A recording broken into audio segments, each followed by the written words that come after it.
Здравствуйте, дорогие друзья! Сегодня мы поговорим о животе, о большом животе и как этот большой живот влияет на осанку и какие проблемы создает с осанкой большой живот.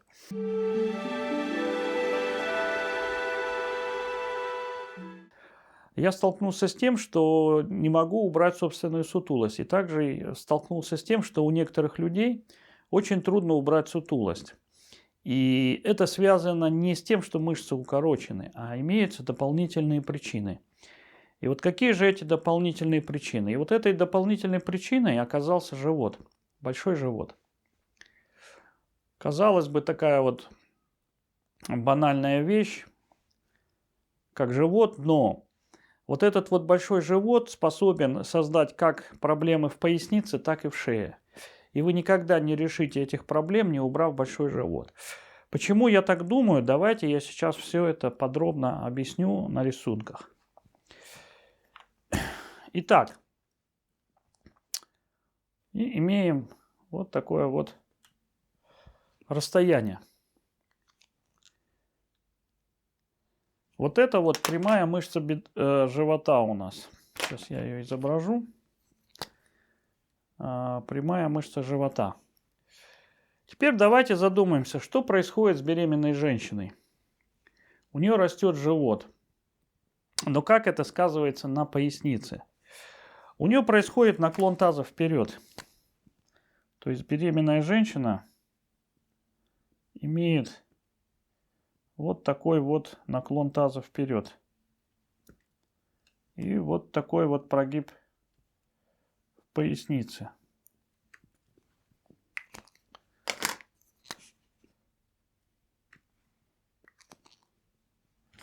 Да.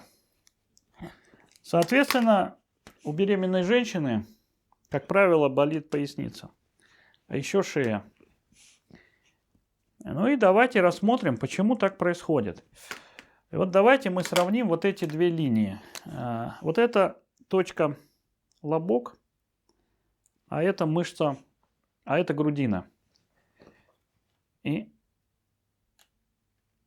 вот оно, это расстояние, да, условно. И когда надо освободить место вот в животе, тело выполняет вот такой вот наклон таза. Это позволяет раскрыть живот, увеличить объем живота позволяет. Поэтому тело это делает, но вот это вот расстояние, оно увеличивается, видите?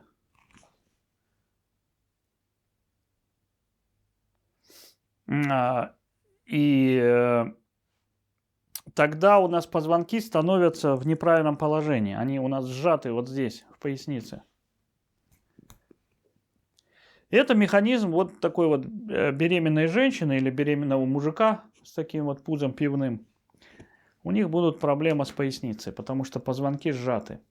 Не обязательно это проявляется сразу, то есть, но там будет развиваться остеохондроз, грыжи и так далее. Но давайте посмотрим, как же это скажется на шею. Ведь это же обязательно будет сказываться не только на поясницу, но и на шею. Я немножко исправлю рисунок. То есть я нарисую вот это расстояние одинаковым.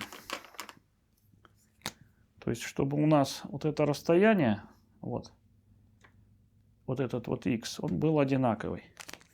И для того, чтобы это расстояние сохранилось, у нас должна вот так вот измениться осанка. То есть вот эта точка должна отпуститься.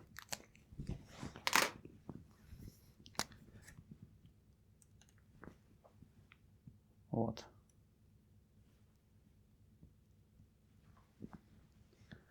То есть вот эта точка должна отпуститься. Но, отпускаясь, она выдвигает голову вперед. И, соответственно, шея начинает становиться нагруженной, потому что голова, выдвинутая вперед, ее нужно держать. То есть, если голова вертикальная, ее держать не нужно. А такую голову надо держать, и мышцы начинают перегружаться и сжимать шею.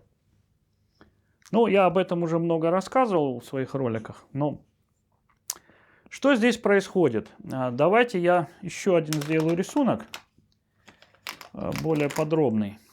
То есть,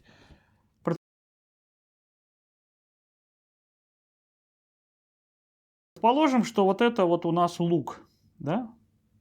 На примере лука. И у нас есть вот какое-то фиксированное расстояние. Вот здесь вот. Вот оно. Если мы лук сожмем, да, и сделаем вот такой, более согнутый, да, лук, то расстояние вот это вот уменьшится.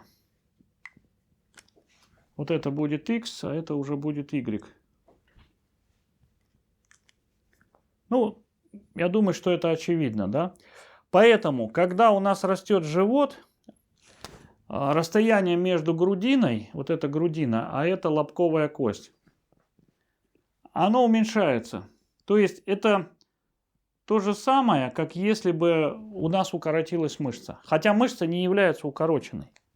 Просто скопился жир, раздулись кишки и так далее. Просто раздулся живот. И это приводит к тому, что опускается грудная клетка. То есть грудина опускается. И это сформирует сутулость. Поэтому очень часто нельзя убрать сутулость, не убрав живот. Я вдруг увидел это на своем собственном примере, что прилагаешь усилия, а сутулость не уходит. И понял, что дело в животе. И также я увидел это у многих других. Поэтому очень часто нельзя решить проблемы осанки, например, без диеты. Вот вам, пожалуйста, взаимосвязь. Да, и именно это причина, почему очень часто, например, человек изменил питание, а у него шея болеть перестала или спина болеть перестала, да? То есть он начинает думать, что все дело в питании. Нет. Но питание способно изменить осанку. Вот именно, например, накопление висцерального жира вот так вот изменит осанку. Поэтому очень часто нельзя изменить осанку, не меняя питание. Если у вас уже вот такой вот живот, вы никогда не достигнете идеальной осанки. У вас всегда будет проблема. Так что вот, надеюсь, это все было понятно и полезно. Всем удачи!